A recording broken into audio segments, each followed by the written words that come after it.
നടക്കുന്നത് elite Kerala premier league match number 37. Match number 37 it's Kovalam FC versus Kerala police FC. 37ാം മത്സര ദിവസത്തിന് വീണ്ടും തുടക്കമാവുകയാണ്. ഈ ഒരു മത്സര ദിനത്തിൽ എന്തായാലും ഒരു വിജയം പ്രതീക്ഷിച്ച് തന്നെയാണ് പോലീസും കളിക്കളത്തിലേക്ക് വരുന്നത്. അവരുടെ പോയിന്റ് പട്ടികയിലേക്കുള്ള നല്ല മുന്നേറ്റത്തിലേക്ക് എന്തായാലും കോവളം FC-യുടെ നല്ല റണ്ണാണ് ഇനീഷ്യൽ സ്റ്റേജിലോ. ഗോൾ കീപ്പർ മുന്നിലേക്ക് കയറി വരുന്നു. ആ സെക്കൻഡ് ബോൾ ഒടുവിൽ വിൻ ചെയ്യുകയാണ്. എന്തായാലും ഇത്തവണ അഭിനവിന് വലിയ കാര്യമായ രീതിയിലുള്ള പ്രഷർ ഒന്നും വരുന്നില്ല. ഇത്തവണ ആ കിട്ടിയ പന്തുമായി അത്യാവശ്യം നല്ലൊരു സ്പ്രിന്റ് ആണ് ഷാഹിർ അവിടെ നടത്തിയത്. ആൻഡ് ഷാഫി ഓടിച്ചെന്ന പന്തിന് വേണ്ടി ഒന്ന് അറ്റൻഡ് ചെയ്തു. പക്ഷെ ഒടുവിൽ സെൻട്രൽ റീജിയണിന് തൊട്ടടുത്തായി ഉണ്ട്. ആൻഡ് അതിലേക്ക് തന്നെ പന്തെത്തുന്നു. ലെഫ്റ്റ് എക്സ്ട്രീമിൽ നിന്ന് ഇൻസൈഡിലേക്ക് നല്ലൊരു delivery. Beautiful delivery and beautiful goal. ഇതാണ് നേരത്തെ പറഞ്ഞത്, കൃത്യമായി ഓപ്പണിങ്ങുകൾ തുറന്നെടുക്കുക എന്നുള്ളത് കേരള പോലീസിനെ സംബന്ധിച്ചിടത്തോളം അത്ര ബുദ്ധിമുട്ടുള്ള കാര്യമല്ല. ആൻഡ് ആ വരുന്ന ഷോട്ടുകളൊക്കെ തന്നെയും അത്യാവശ്യം നല്ല രീതിയിൽ കൺവേർട്ട് ചെയ്യാൻ നല്ല റിഫ്ലക്സ് ഉള്ള താരങ്ങളും അവിടെ പെനാൽറ്റി ഏരിയക്കകത്തുണ്ട്. ആൻഡ് ഇത്തവണ സജീഷ് ആണ് ആ ഒരു ഗോൾ സ്കോർ ചെയ്യുന്നത്.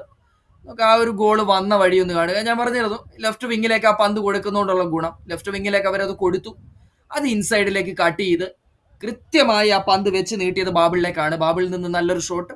ഒടുവിൽ ജസ്റ്റ് ആ ഒരു അദ്ദേഹത്തിന്റെ full face of the body use ചെയ്തുകൊണ്ട് എന്തായാലും സജീഷ് മത്സരത്തിലെ ആദ്യ ഗോൾ സ്കോർ ചെയ്യുന്നു.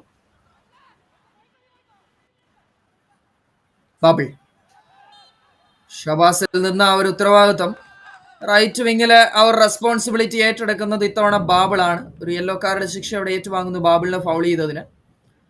ഇത്രയും നേരം ഓവർലാപ്പ് ചെയ്തുകൊണ്ടിരുന്നത് ഷബാസ് ആണെങ്കിൽ ഷബാസിന് പകരം ഇത്തവണ കുറച്ചുകൂടി മുന്നിലേക്ക് കയറി വന്ന് കളിക്കുന്നത് ബാബിളാണ്. ഡിഫൻസീവ് ഏരിയയിലേക്ക് കടന്നു കയറാനോ വലിയ കാര്യമായി കഴിഞ്ഞിട്ടില്ല. 6 യാർഡ് ഏരിയയിലേക്ക് എങ്ങനെയും അവരെ അടുപ്പിച്ചിട്ടില്ല. 18 യാർഡ് ഏരിയയ്ക്ക് അത് 1-2 തവണ അവർ കയറി എന്നതൊഴിച്ചാൽ അവർക്ക് അതിൽ നിന്ന് പ്രൊഡക്റ്റീവായി ഒന്നും തിരിച്ചു പിടിക്കാൻ സാധിച്ചില്ല എന്നുള്ളതാണ് വാസ്തവം. അതിൽ ഒന്നാം പകുതി അവസാനിക്കുമ്പോൾ കോവളം FC ഒരു ഗോളിന് പിന്നിട്ട് നിൽക്കുന്ന ഒരു സാഹചര്യത്തിലാണ് EMS കോർപ്പറേഷൻ സ്റ്റേഡിയത്തിലെ മത്സരഫലം. വഴങ്ങിയ ഗോൾ തിരിച്ചടിക്കാനുള്ള എല്ലാവിധ സാഹചര്യങ്ങളുമാണ് കറന്റ്ലി തപ്പുക. എന്നാലും രണ്ടാം പകുതിയിലേക്ക് ഏവരെയും സ്വാഗതം. കേരള പ്രീമിയർ ലീഗിന്റെ 37ാമത് മത്സര ദിവസത്തെ മത്സരം കോവളം FC ഇൻസൈഡിലേക്ക് പെനാൽറ്റി ഏരിയയിൽ ആ ഒരു 18 യാർഡ് ഏരിയയ്ക്ക് അകത്തേക്ക് ജസ്റ്റ് ഒന്ന് കടന്നു കയറാൻ അവർക്ക് പറ്റി. ആൻഡ് കോർണർ കിക്കിന് വേണ്ടിയിട്ടുള്ള ഒരു അപ്പീലാണ് റൈറ്റിന് അവർ നടത്തുന്നത്. ഫൈനൽ ടച്ച് ആരാണ് എടുത്തത് എന്നുള്ള കൺഫ്യൂഷൻ സ്റ്റിൽ അവിടെ ഓൺഗോയിങ് ആണ് കോവളത്തിന്റെ താരങ്ങളുടെ ഭാഗത്ത് നിന്ന്. Let's see. ബോളുമായി ഇൻസൈഡിലേക്ക് കയറുന്നു. ആൻഡ് ആ ഒരു ഫൈനൽ ഡെലിവറി. അവിടെ ഹാൻഡ് ബോളിന് വേണ്ടിയുള്ള ഒരു അപ്പീലാണ്.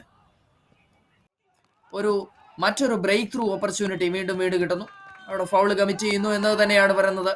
ആൻഡ് ഫൈനൽ വിസിൽ വരുന്നു.